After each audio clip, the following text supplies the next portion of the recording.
So hello guys, ಎಲ್ಲರೂ ಹೇಗಿದ್ದೀರಾ? ಚೆನ್ನಾಗಿದ್ದೀರಾ ಅಂದ್ಕೊಳ್ತೀನಿ. ಸೊ ನಾನಿವತ್ತು ನಿಮಗೋಸ್ ಕತೆ ಹೇಳ್ತಾ ಇದ್ದೀನಿ.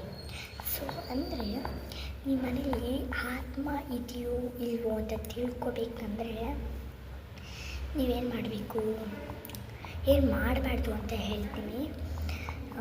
ಏನು ಗೊತ್ತಾ, ನಿಮ್ಮ ಮನೆ ನೀವು ಮಲ್ಗೋತಿರಲ್ಲ ರೂಮು, ಆ ರೂಮಲ್ಲಿ ಚೇರ್ಸ್ ಅಥವಾ ಟೇಬಲ್ಸ್ ಏನಾದರೂ ಇಕ್ಕಿರ್ತೀರ ಅಲ್ವಾ.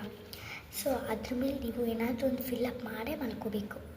ಅಥವಾ ನೀವೇನಾದರೂ ಬಟ್ಟೆ ಏನಾದರೂ ಇಕ್ಕಿ ಅಥವಾ ಥಿಂಗ್ಸ್ ಬುಕ್ಸ್ ಆದರೂ ಇಕ್ಕಿ ಏನಾದರೂ ಇಕ್ಬೋದು. ಸೊ ಎಲ್ಲ ಕಡೆಯೂ ಈ ಥರ ಒಂದು ಫಿಲ್ಲಪ್, ಇವಾಗ ಕಾಕ್ ಅಂದ್ಕೊಳ್ಳಿ, ಕಾಕಿಂಗ್ ಫಿಲ್ಲಪ್ ಮಾಡಿ ಆ ಕಡೆ ಈ ಕಡೆ ಆ ಥರ ಎಲ್ಲ ಎಷ್ಟೊಂದು ಇಕ್ಕಿ. ಓಕೆನಾ? ಅಕಸ್ಮಾತ್ ನೀವು ಇಕ್ಕಿಲ್ಲ ಅಂದರೆ ಆ ದೆವ್ವ ಬಂದು ನೀವು ಎಲ್ಲಿ ಜಾಗ ಬಿಟ್ಟಿರ್ತೀರಲ್ಲೋ ಅಲ್ಲಿ ಕೂತ್ಕೋತೀರಾ. ದೆವ್ವ ಬಂದ್ರೇನೋ ಅದ್ರ ಪಾಡ್ಗದು ಹೋಗುತ್ತೆ, ಬಂದದ್ರ ಪಾಡ್ಗದು ಹೋಗುತ್ತೆ ಅನ್ಕೋತೀರಾ.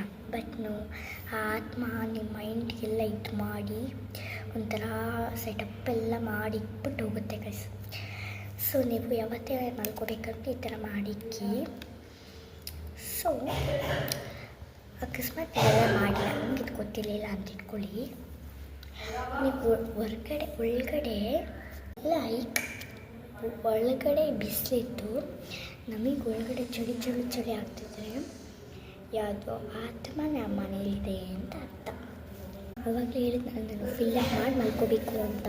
ಇಲ್ಲ ಅಂದರೆ ಏನಾಗುತ್ತೆ ಗೊತ್ತಾ, ನೀವು ರಾತ್ರಿ ಸಡನ್ನಾಗಿ ಎಚ್ಚರ ಆಗ್ಬಿಡ್ತೀರಾ. ಅವಾಗ ನಿಮ್ಮ ಮನೇಲಿ ಆತ್ಮ ಇದೆ ಅನ್ನೋದು ನೀವು ತಿಳ್ಕೊಬೋದು. ಇದೇ ಥರ ವೀಡಿಯೋಸ್ ಬೇಕು ಅಂದರೆ ಸಬ್ಸ್ಕ್ರೈಬ್ ಮಾಡ್ಕೊಳ್ಳಿ, ಲೈಕ್, ಶೇರ್, ಕಮೆಂಟ್ ಮಾಡಬೇಕು ಅಲ್ವಾ. ಸೊ ಬಾಯ್ ಜನರೇ.